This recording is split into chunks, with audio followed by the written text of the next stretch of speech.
Hi hello. Climate change பற்றி கண்டிப்பாக நம்ம தெரிஞ்சுக்கணுமா அப்படின்னு கேட்டால் ஆஃப்கோர்ஸ் கண்டிப்பாக நம்ம தெரிஞ்சுக்கணும். டிசம்பர் 2023 வந்து பார்த்திங்கன்னா நம்ம கவர்மெண்ட்டே வந்து ஒரு பிடிஎஃபே வெளியிட்ருக்காங்க கிளைமேட் சேஞ்ச் பற்றி. இப்போ நம்ம பார்த்துட்ருக்க எல்லா விஷயமே அந்த பிடிஎஃப் நோட்ஸில் கூட இருக்கும். நீங்கள் வேணால் வெரிஃபை பண்ணி பாருங்கள். இப்போது இந்த விஷயத்தில் குளோபல் வார்மிங் பற்றி நம்ம தெரிஞ்சுக்கணுமா அப்படின்னு கேட்டால் கண்டிப்பாக நம்ம தெரிஞ்சே தான் ஆகணும். நம்ம ஸ்கூல் படிக்கும்போது எஸ்ஏ இல்லை ஒரு கட்டுரையோ நம்ம வந்து எழுதியிருப்போம். எக்ஸாம்ஸில் வந்து இதை பற்றி ரொம்ப அப்படியே நரேட் பண்ணிலாம் எழுதியிருப்போம். அப்போ யோசித்த அளவு கூட நம்ம மூளை இப்போ வந்து யோசிக்கிறதே கிடையாது. நம்ம எதெல்லாம் சேவ் பண்ணணும், எதெல்லாம் எப்படி இருக்கணும் அப்படின்னு சொல்லி இப்போ இன்னொருத்தவங்க கிளாஸ் எடுக்கிற மாதிரி ஆகிப்போச்சு. நான் வந்து ஒரு சில விஷயங்களை கலெக்ட் பண்ணிட்டு வந்திருக்கேன். இந்த கிளைமேட் சேஞ்ச் வந்து எப்படி அப்படின்னு சொல்லிட்டு நீங்கள் வேணால் இதில் இருக்க ஒவ்வொரு பிக்சரையுமே பாருங்கள். என்னென்ன விஷயங்கள்னால வந்து நம்மளுக்கு கிளைமேட் சேஞ்ச் ஆகுது அப்படின்னு சொல்லி ஃபஸ்ட்டு ப்ராப்ளமே நம்மளுக்கு வந்து இந்த நீர் நெருக்கடி தான் வரும் அப்படின்னு சொன்னாங்க. அதே மாதிரியே தண்ணி இல்லாமல் நம்ம ரொம்ப கஷ்டப்பட்டோம். ரீசெண்டாக எங்கள் ஏரியாவில் கூட நல்ல தண்ணி வரல, லாரியில் தான் எடுத்துகிட்டு வந்து கொடுத்தாங்க. ஸோ அந்தளவுக்கு இப்போ பிரச்சனை போயிட்டுருக்கு.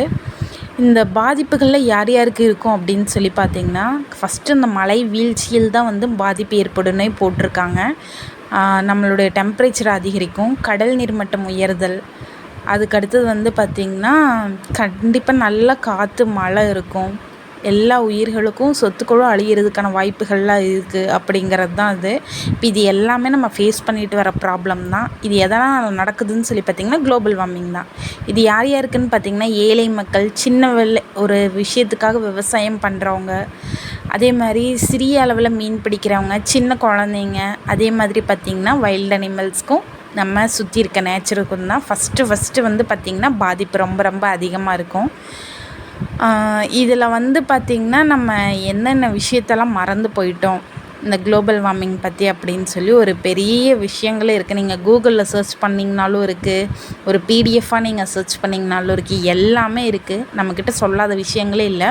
2023 டிசம்பர் 1 நம்ம கவர்மெண்ட் வெளியிட்ட ஒரு பிடிஎஃப் வந்து இருக்குது. நீங்கள் எல்லாருமே தயவுசெய்து அதை போய் பாருங்கள். அதில் என்னென்னலாம் சொல்லியிருந்தாங்களோ அதெல்லாம் இப்போ நடந்துகிட்ருக்கு. ஸோ இதை ஏன் வந்து பெரிய அளவில் சொல்லலை அப்படின்னு சொன்னால் அதுக்கு நம்மளுடைய பொறுப்புகள் என்னென்னு சொல்லி இதில் இருக்குது பாருங்கள்.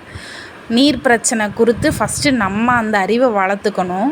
நம்ம அந்த அறிவை வளர்த்த விஷயத்த மற்றவங்களுக்கு சொல்லி கொடுக்கணும்.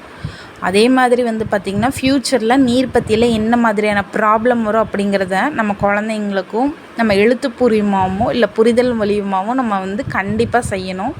ஃபஸ்ட்டு நம்ம சேவ் பண்ணணும். ஸோ இப்போ வந்து நம்ம தமிழ்நாடு எப்படி இருக்குது அப்படின்னு சொல்லி நம்ம கூகுளில் சர்ச் பண்ணும்போது வந்து பார்த்திங்கன்னா இதுக்கு வந்து முழுக்க மனிதர்கள் நம்ம தான் காரணம். இயற்கைக்கு வந்து ஒரு விஷயம் பாதிப்படைஞ்சு அப்படின்னா அதை சரி பண்ணிக்கிறதுக்கு என்ன பண்ணணும் அதுக்கு நல்லாவே தெரியும். ஸோ நம்ம ஏற்படுத்துகிற விளைவுகள் தான் வந்து இப்போ அதிகரித்த டெம்பரேச்சருக்கான காரணம், இப்போ அதிக மழைக்கான காரணம்.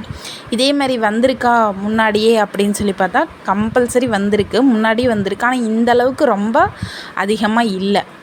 ஸோ இப்போ வந்து இந்த கிளைமேட் சேஞ்சுக்கான காரணம் வந்து இதுதான். நாங்கள் கோயம்புத்தூரில் இருக்கோம். ஆக்சுவலாக இந்த பனிப்பொழிவு அப்போவே பார்த்திங்கன்னா நிறைய பேர்த்துக்கு நல்லா வந்து பனிப்பொழிவு இருந்துச்சு. ஆனால் நான் இருந்த ஏரியாவில் வந்து சுத்தமாக பனிப்பொழிவே இல்லை இந்த வருஷம், இந்த டிசம்பர் ஜனவரியில் வந்து. ஸோ அதில் வந்து கொஞ்சம் வருத்தம் தான்.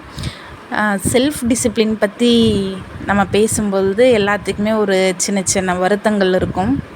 ஏன் இதெல்லாம் சொல்கிறோம் அப்படின்னு சொன்னால் ஃபஸ்ட் நம்ம வாட்டரை சேவ் பண்ணணும். இது முக்கியமான ஒரு செல்ஃப் டிசிப்ளின்.